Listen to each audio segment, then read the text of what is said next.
নাহমাদুহু ওয়া নুসাল্লি আলা রাসূলিহিল কারীম, আম্মা বা'দ। প্রিয় ভাই, অনেক সময় আমরা এমন সমস্যার সম্মুখীন হই, আপাত দৃষ্টিতে আমাদের হাতে যার কোনো সমাধান নেই। তখন তা মেনে নিতে পারাটাই হলো বুদ্ধিমানের কাজ। কিন্তু অনেক সময় আমরা তা পারি না, বরং সমাধানের ব্যর্থ চেষ্টা চালিয়ে যায়। যেমন অনেককে দেখবেন ড্রাইভিং করার সময় প্রচন্ড রাগের বসে স্টিয়ারিংয়ে বারবার ঘুষি মারছে আর বলছে, উফ, অসহ্য, সারাদিন জ্যাম। কাউকে দেখবেন প্রচন্ড বিরক্তি নিয়ে রাস্তা দিয়ে হেঁটে যাচ্ছে, তার সঙ্গে যেন কারো কোনো কথা বলার সুযোগ নেই। বিরক্ত হয়ে বারবার অস্ফুট স্বরে বলছে, দ্যাট এত গরম। ঘটনাচক্রে কর্মক্ষেত্রে হয়তো আপনি এমন কারোরই সহকর্মী, তাহলে তো তার সঙ্গে আপনার প্রতিদিন দেখা হওয়াটাই একটা বিরক্তিকর ব্যাপার। এসে বসতে না বসতে এটা সেটা বলে আপনাকে বিরক্ত করে তুলবে। ভাই, এত কাজ, একা কি এত কিছু করা যায়? উফ, কবে যে বেতন বাড়াবে। প্রতিদিন সকালে অফিসে তার আগমন ঘটে মলিন বদনে, আর বিকেলে প্রস্থান ঘটে বিরক্ত মনে। মাঝে মধ্যেই বলবে শরীরটা খুব ব্যথা করছে, ছেলের শরীরটা খুব খারাপ। মোট কথা, আমরা প্রত্যেকেই জীবনে এমন অনেক সমস্যার সম্মুখীন হচ্ছি যার কোনো সমাধান নেই।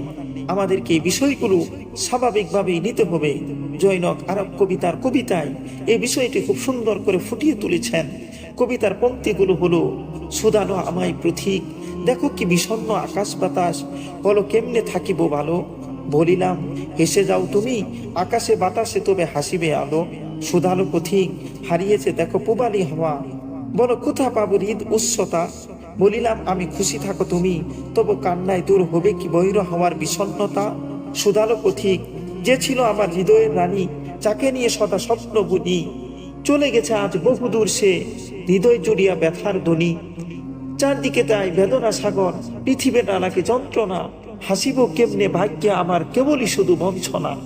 বলিলাম আমি বন্ধু আমার, তবু যদি চাও সঙ্গ তাহার, দুঃখের বোঝা বেদনার গ্লানি সদা সাথী হয়ে রবে যে তোমার। শান্তি পাই না, সবুজি নিশানা দেখবে না আর জীবনে কবু, অশান্তি আর কষ্টরা তবে হয়ে রবে যে তোমার প্রভু।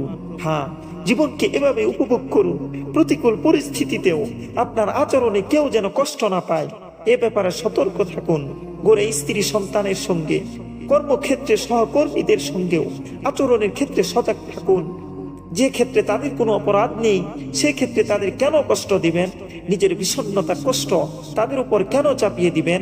আর এটা এমন সমস্যা যার সমাধান করা তো তাদের পক্ষেও সম্ভব নয়। তাদের সঙ্গে এমন আচরণ করবেন না যার ফলে আপনাকে দেখলে বা আপনার কথা স্মরণ হলেই তাদের দুঃখ কষ্টের কথা স্মরণ হয়ে যায়। বস্তুত এ কারণে নবী করিম সাল্লাল্লাহু আলাইহি সাল্লাম মৃত ব্যক্তির জন্য সুর করে কাঁদা, চিৎকার করা, জামা কাপড় ছিঁড়ে ফেলা, মাথার চুল কামানো এ জাতীয় কাজ করতে নিষেধ করেছেন।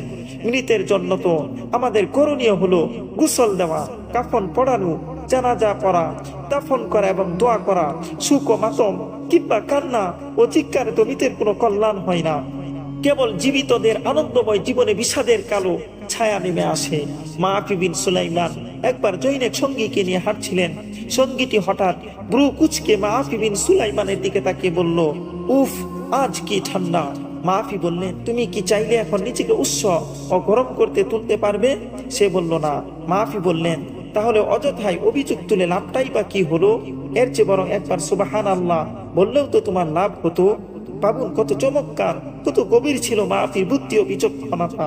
জীবনের বেঁচে থাকা খুঁজে খুঁজে সমস্যা বের করার চেষ্টা করবেন না, ছোট ছোট বিষয়ের খুঁটিনাটি বিশ্লেষণে যাবেন না।